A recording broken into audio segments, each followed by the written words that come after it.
आप सब जानते ही हो कि आजकल वैक्सीन सब mRNA वैक्सीन, मोनोक्लोनल एंटीबॉडी वाली वैक्सीन सब आती है। लेकिन वैक्सीन की इतिहास जब देखोगे तो बहुत इंटरेस्टिंग है। मैं इसकी हिस्ट्री के बारे में कुछ कहना चाहता हूँ। तो 1800 साल में जब स्मॉल पॉक्स की आउटब्रेक हुई थी, उस वक़्त किसी को आइडिया आया है कि हम स्मॉल पॉक्स के विरुद्ध में व्यक्ति को वैक्सीनेट कर सकते हैं, उसको इम्यून बना सकते हैं। तो वो सब क्या करता था कि स्मॉल पॉक्स वाली मरीज की जो स्कैब होती थी उसको स्क्रैच कर कर और हेल्दी इंडिविजुअल को हल्की स्किन में कट कर कर इंजेक्ट कर देता था, या फिर किसी को सूंघा देता था, स्मेल की मार्फत उसकी बॉडी में चली जाए और उसकी बॉडी इम्यून रिस्पॉन्स दे। तो वो क्या करता था कि पूरी लाइव वायरस को दूसरी बॉडी में इंजेक्ट कर देता था। तो ये तो ऐसे ही होगी कि उसको नया इन्फेक्शन हो गया। नहीं, ये तो कोई वैक्सीनेशन अभी की जो कंसेप्ट है, ये तो वैक्सीनेशन जैसे तो नहीं हुई, तो ये इन्फेक्शन जैसे हुई। किसी मरीज की वायरस लेकर दूसरे मरीज में वायरस दे देना।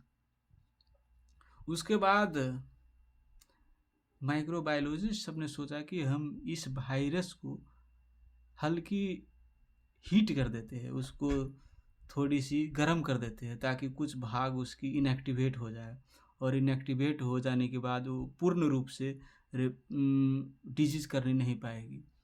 तो उसको कहते थे लाइव एटेन्यूएटेड वैक्सीन। लाइव कहने का अर्थ अभी भी वो उसमें मल्टीप्लिकेशन करने की क्षमता है, और एटेन्यूएटेड कहने का अर्थ कम है।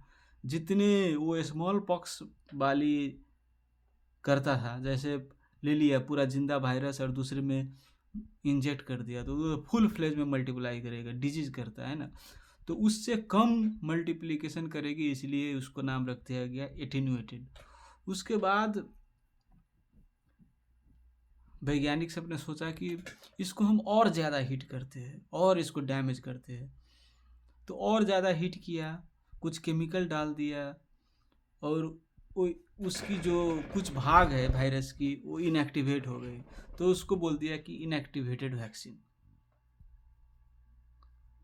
और इनएक्टिवेटेड कहने का अर्थ अब वो शरीर में जाएगी तो वो मल्टीप्लिकेशन नहीं करनी पाएगी।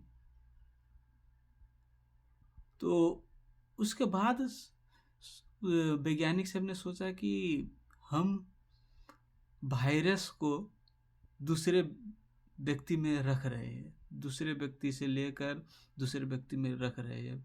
ऐसे करने से अच्छा है कि हम वायरस को जीन को पकड़ते हैं, और वायरस में तो बहुत सारी जीन होती है, thousands of base pairs of होती है। तो उसमें से कुछ भाग जीन को हम प्लाज्मिड में इंटीग्रेट कर देते हैं। प्लाज्मिड कहने का अर्थ बैक्टीरिया की डीएनए होती है, उसमें इंटीग्रेट कर देते हैं और बैक्टीरिया में इंजेक्ट कर देते हैं, और बैक्टीरिया मल्टीप्लाई करेगी तो वो जीन को भी एम्पलीफाई करेगी, तो बहुत सारी मात्रा में हमें वो मल्टीप्लाइड जीन अवेलेबल होगी। और उस जीन से हम मैसेंजर आरएनए बनाएंगे। तो वो जीन सबको कलेक्ट कर कर लैब में मैसेंजर आरएनए बनाया, और वो मैसेंजर आरएनए को ह्यूमन बॉडी में इंजेक्ट कर दिया।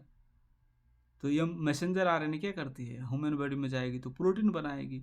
और प्रोटीन की कौन सी प्रोटीन बनाएगी, वायरस की प्रोटीन, क्योंकि वो मैसेंजर आरएनए वायरस की है, वायरस से जीन से आई है।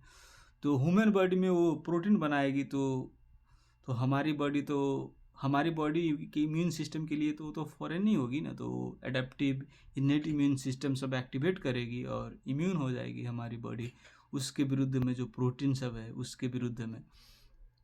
तो यहाँ से मैसेंजर आरएनए वैक्सीन की कंसेप्ट आया। अब कुछ अब कुछ वैक्सीन सब है जो मोनोक्लोनल एंटीबॉडी है। तो वो सब क्या करता है कि वायरस के कुछ भाग होती है उसके विरुद्ध में वो मोनोक्लोनल एंटीबॉडी बनाती है, और वो इंजेक्ट कर देती है ताकि अब वायरस हमें इन्फेक्ट करे तो वो मोनोक्लोनल एंटीबॉडी जाके उसको न्यूट्रलाइज कर देगी वो वायरस को।